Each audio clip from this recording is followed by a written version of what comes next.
Okay, I recorded this entire video just now and my camera died, but I'm gonna do it again because I really want to actually help you finally achieve dopamine detox. Okay, dopamine detox. It's 6 in the morning and we're talking about this, bro. I'm 23 years old. Look, I don't know if I'm a nerd. Like, I wasn't ever a nerd, I promise you. You're like, the fuck, like, you, like, you're talking about dopamine detox at 6 a.m. No, I promise I wasn't a nerd in the past. Or maybe I was like an undercover nerd, but now I think I might be a nerd. So I've actually figured this out. Okay, I used to watch dopamine detox videos like every day, bro. I think I was like a dopamine detox connoisseur at that point. And I tried implementing it. I tried watching Iman Gotzi's video. I watched all like the self-improvement guys, watch all their videos on how to do a dopamine detox, and I'm being so real with you, none of it worked. Sorry, water break, it's early, bro. I have like the, you know when like you wake up and your mouth's dry? I don't think I mouth taped last night. I need to reorder it, so don't mind me. Dopamine detox is something that's actually very hard to implement because you know kind of what the parameters are and what the kind of overall concept is if you've watched videos like me, but to actually execute it and do it feels impossible because people aren't giving you a realistic plan to follow, and they're giving you these extreme drastic measures that you just can't do, right? And you might think in the moment, yes, I could do it, I'm gonna lock in, I can do it, and most of the time that's just driven by insane motivation that like can last like maybe 10 minutes, but it's not achievable in terms of routine and discipline, especially when you're going from someone that has like a whole set of really bad habits. Okay, so I'm gonna give you a realistic plan. You're like, bro, who the fuck are you? I'm someone that struggled just like you with this. I fixed it myself. Right now I'm so much happier. I wake up at 6 a.m. to fucking do videos in the rain in my backyard.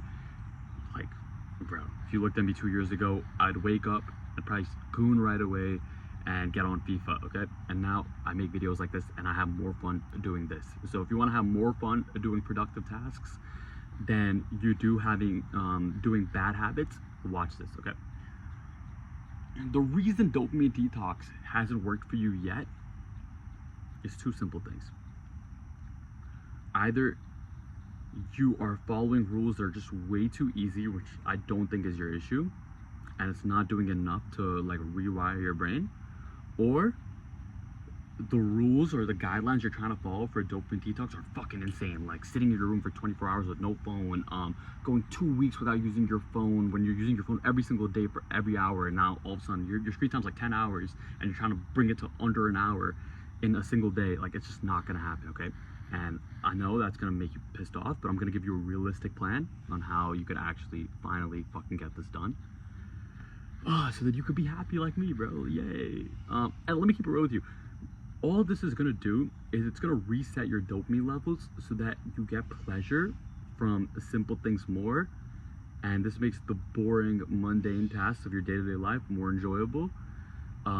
That's all it's gonna do. Like, and that's actually a pretty big step. That alone could get you so much progress in life, make you more productive, task oriented, all these fucking like job interview words, you know what I'm saying?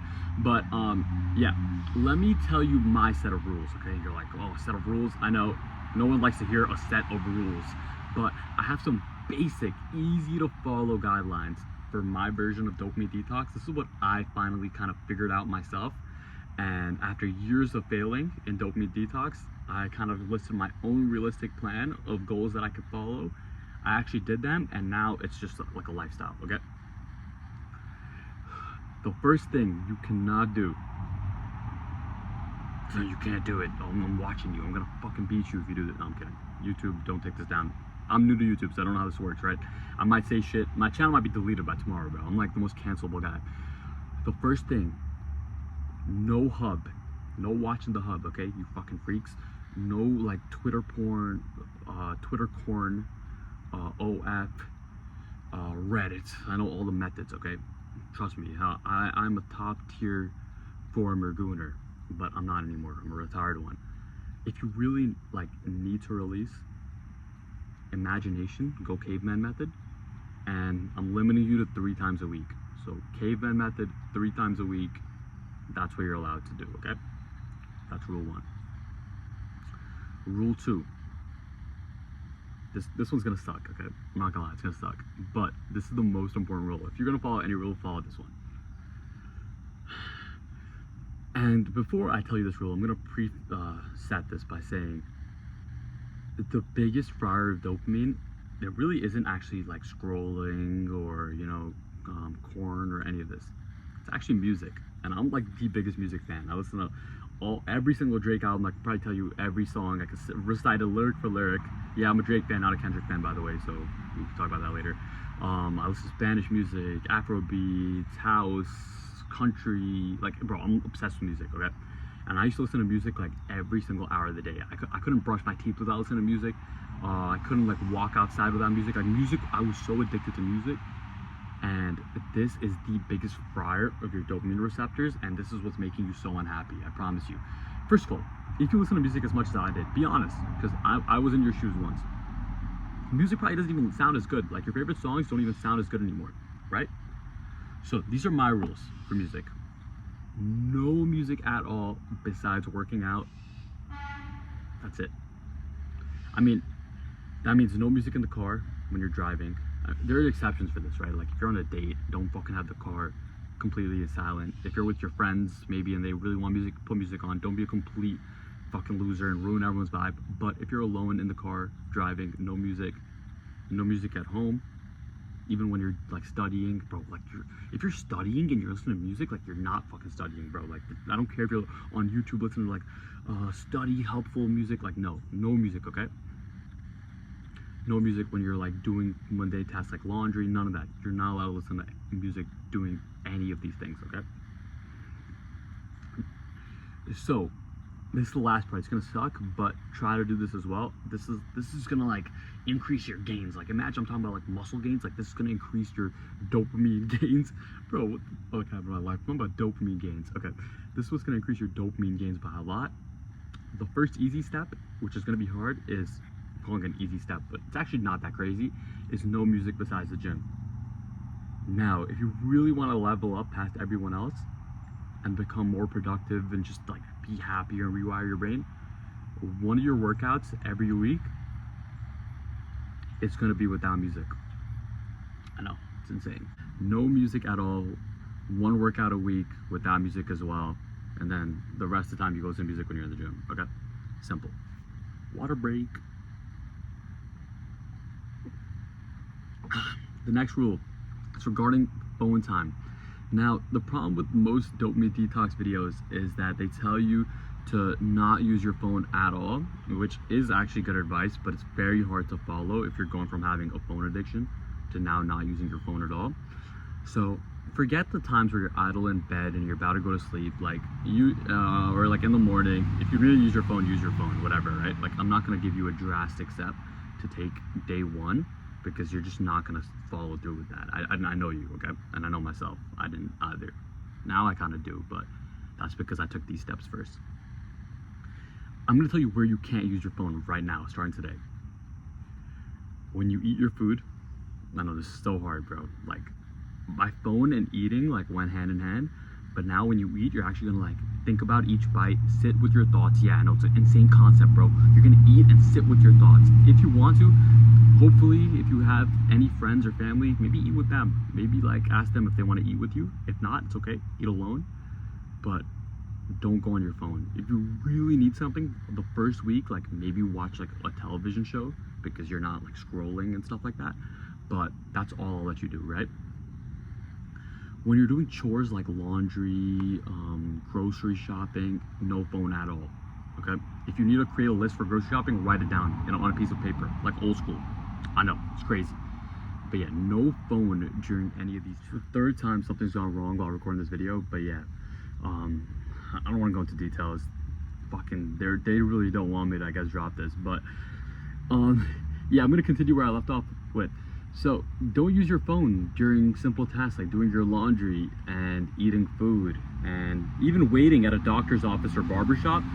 These are places where you can actually either interact with the people around you or sit and be in your thoughts.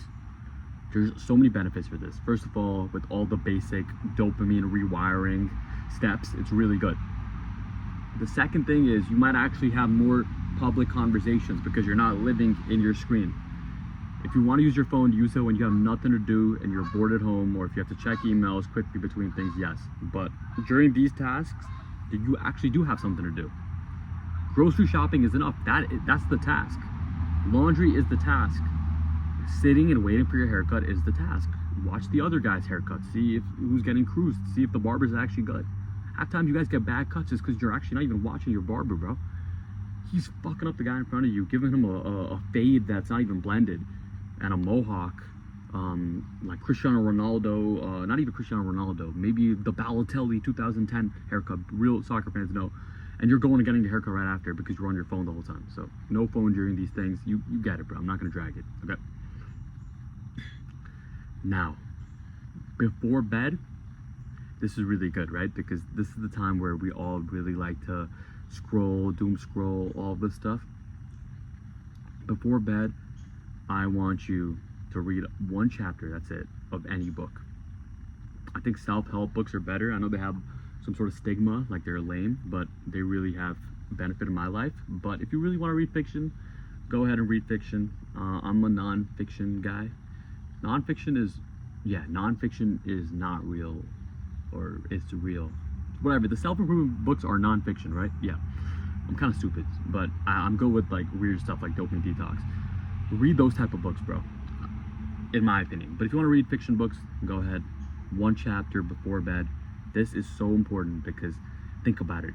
Right before sleeping, if you're getting used to getting your entertainment through a book, you're actually going to enjoy reading. This made me actually enjoy reading, I swear, because I looked forward to the end of the day where I was done with everything so I could read the next chapter of my book. I actually started to enjoy it. The first day, second day, you might not like it, but it gets good, I promise. Now, in terms of when you do have free time, the forms of entertainment you should consume: books, podcasts, a little bit of maybe long form YouTube videos, but no shorts, reels, TikToks. Like, take these out of your day, or like right now, like today.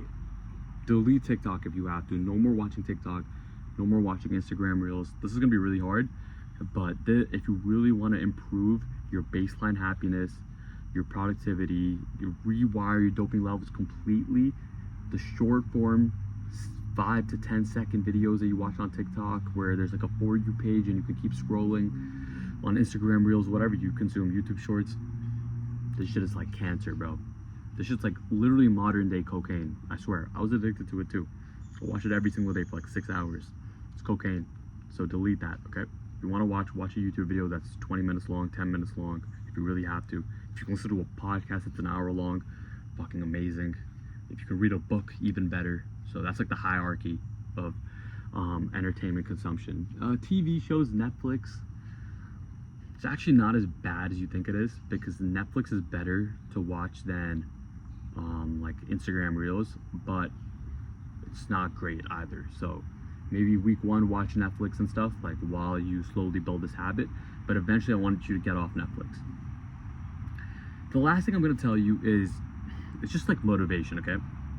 And if you really are struggling to like conceptualize this new life of yours that I'm trying to create and that you're trying to create, this is the thought process I had. Sorry, that car's kind of loud. That motivated me. Your favorite movie actor or movie character in any like superhero movie or any movie you watched, your favorite athlete that you watch on TV, LeBron and whoever it might be, your favorite YouTuber even, or maybe streamer or Instagram creator, whoever that might be. Your favorite celebrity, right? Let's just leave it at that. I don't know. I couldn't come up with that. Your favorite rapper. I don't know why. It took me so long. I was saying everything. But your favorite celebrity, or any person you look up to, would their life be interesting, and would you look up to them if all they did all day was watch TikTok and consume content and just be on their phone? Imagine watching a movie, Superman or fucking Batman, and Batman's just scrolling all day, bro. That movie would suck. You would not like Batman. If all he did was scroll and use his phone all day and just fry his dopamine receptors and just chase instant gratification, which you can occasionally, but if that's all he did, his videos would suck. But instead, you're watching him go on adventures, live his life, and that's so entertaining to you, right? What I'd say, someone's at my house, the light just went off and went on. All right. Finally become that character, right? your life is going to be so boring if you look back at it, because all you did was scroll, watch videos, consume content, be on your phone all day. That's going to be your life right now. If someone replayed your life as a movie, it would suck. So be the character that you always found fascinating. Be the athlete, whoever it is. Their lives are cool because they don't just consume, they actually do things and create like their own life path. But yeah.